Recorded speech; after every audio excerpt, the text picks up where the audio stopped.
Outlaw Sports is brought to you by Molson Canadian, made from Canada, and Rocky Mountain Barbecue, Alberta barbecue cuisine at its best. Before today's segment, we want to give you a chance to win a real cool prize. All you have to do is follow us on Twitter and Facebook. Join now for your chance to win an autographed Doug Gilmer Flame jersey, the real leader of the '89 Flames Cup-winning team, the club's best-looking jersey. Join us on Twitter and Facebook to win. It's that easy. Grant, I want to talk to you about the hockey situation up with the Edmonton Oilers.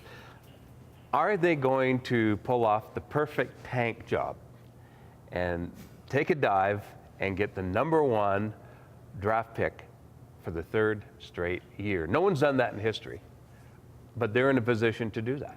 They might. I think Columbus is that bad, though, Mike. That Yeah. I don't think. Well, it's only a few points, though, Yep, isn't it? yep. It could happen. Something interesting. I had this discussion with somebody recently who was really bitching about the Flames. That, they got to get some young guys. I love how they're playing up at Edmonton and watching. The perception still of those young guys at Edmonton is that it's good. Yeah, yeah. And that what the Flames are doing. Well, it wasn't is the first bad. part of the season. Exactly. Yeah. Yeah, it was. Yeah. But that was the first part of the season, Mike. We're now talking the end of January, and people still believe what's going on up there. That's a bad hockey team. That's a very poor hockey. I mean, the way they played against the Flames on Saturday night was atrocious. Yeah. To me, that looked like a team that was not inspired. I don't care if you've got a couple of injuries. A lot of teams have injuries. Look at the Pittsburgh Penguins. They lead the league in man hours lost to injury, mainly because of one. Well, look at the Flames. Flames too. Yeah. But the Penguins still Yeah, are, sure. are a contender. So the Oilers, Mike, I think could tank. Will they get the #1 pick overall again? But something's going wrong up there. What do you think it is? Right. Let me. Is it Kevin Lowe? Is it Tambellini? Or is it the man behind the bench in Tom Rennie? It's probably not just one guy. It's probably a few. Has Tambellini shored up enough guys with veterans? Has he shored up enough players on that team? Tom Rennie has been in New York with the Rangers. He's been with the Vancouver Canucks. You know him. I know him from the '80s when he was here in Calgary with the. I guess what was it called Hockey Canada? Yeah, He's with the national team when it was based here. Yep, and good guy. Good guy. But does he inspire his team to win? I think he's a smart guy.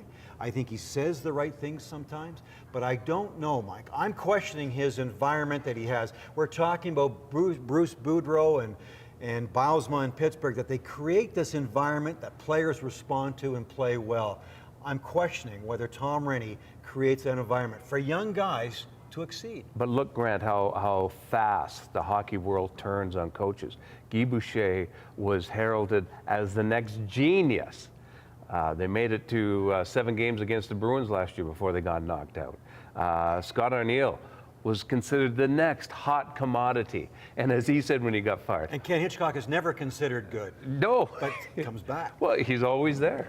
And look what they're doing in St. Louis, man. And Barry Trotz. Yeah. Consistent. Stays. Yeah. So I don't know what the answer is there, but I guess what I'm saying is I see what's on the field in football or on the ice in hockey. Does the team try? Is there inspiration? Is there some intensity to win? To me, the Oilers just, when I watched them closely against the Flames the other night, they just didn't have that. Yeah. That to me is coaching. That to me, there's not an environment to succeed. Well, maybe their whole environment is this, Grant. They think, well, hey, we've got these draft choices, just a matter of time. Just a matter of time.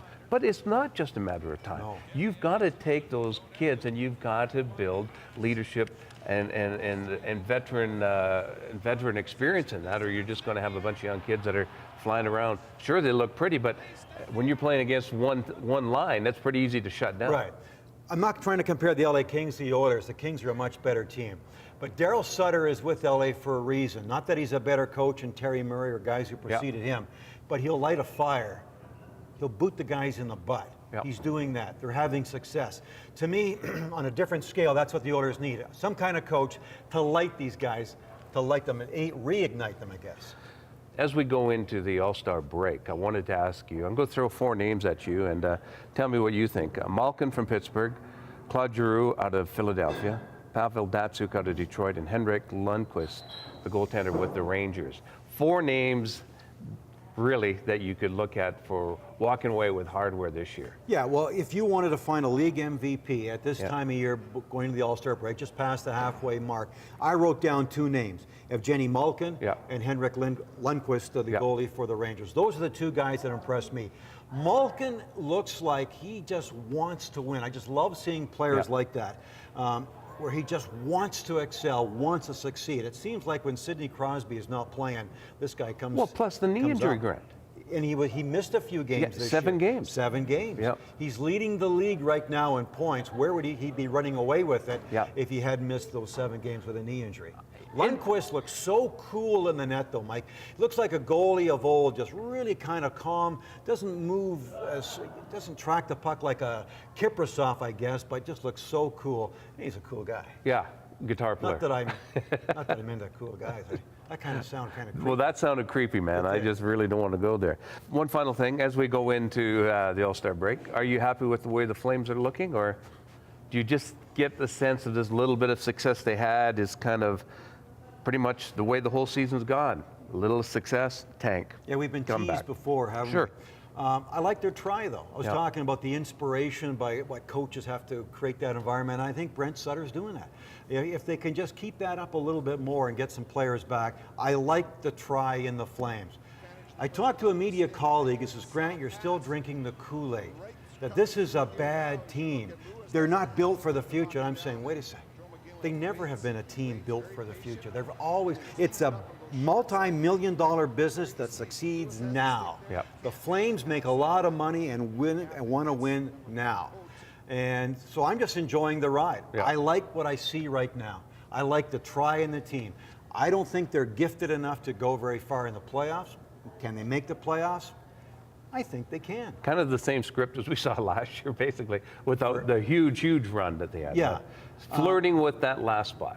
But when you watch them, except for that road trip, for a few games in that road trip, I see try. I mean, I didn't see try in that Boston 9-0 blowout, and there was one other game on the road trip a few weeks ago. But now I see a lot of try. I like what I see. And if Tanguay can come back, that power play might just be enough, because they keep teams down to 1 or 2 goals a game against the Flames. If that power play by the Flames can get better with Tanguay, Camilleri, and Iginla, I think that's the recipe to get into the playoffs. And a second line that can put some pucks in the net, too. That's very important. We'll see what happens. Tired of going to redneck barbecues? Well, you better call Rocky Mountain Barbecue. Alberta barbecue cuisine at its best. Great tasting food, clean and efficient service. Check us out online or call Rocky Mountain Barbecue.